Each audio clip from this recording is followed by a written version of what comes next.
ଅଛି ସେ ପୁଣି ଥରେ ମା ହେଇପାରିବ ତାହେଲେ ଏ ଘରେ ମୋର ଆବଶ୍ୟକତା କ'ଣ ଅଛି ଏ ବୋହୁ ତୋ ମୁଣ୍ଡରେ କିଏ ବିଷ ଭରି ଦେଇଛି କାହିଁକି ତୁ ନିଜକୁ ଅସହାୟ ମନେ କରୁଛୁ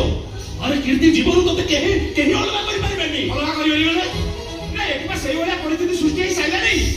ଆରେ ମୁଁ ମାନୁଛି କୀର୍ତ୍ତି ତ ଷୋଳଙ୍କୁ ଡିଭୋର୍ସ କରିସାରିଛି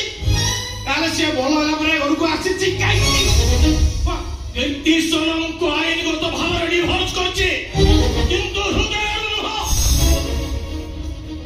କାଗଜ ପତ୍ରରେ ତା ସହିତ ମୋର ସମ୍ପର୍କ ନାହିଁ ବୋଲି ଏକ କଥା ଲେଖାଇଛି ସତ ହେଲେ ଏବେ ବି ମନ କାଗଜର ପୁଣ୍ୟ ସତ ପଡ଼ିନି ତାହେଲେ ମୁଁ ଏ ପିଲାଟାକୁ ଜନ୍ମ ଦେବି କ'ଣ ପାଇଁ ଏ ଚୌହାନ ବଂଶର ଉତ୍ତରାଧିକାରୀ ମା ହେବି ମାରିଦେବି ଏ ପିଲାଟାକୁ ମୁଁ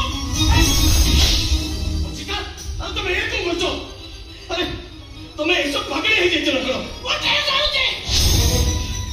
ତମେ ଯଦି ଅପାକୁ ଏପରି ବାହାର କରିପାରିବନି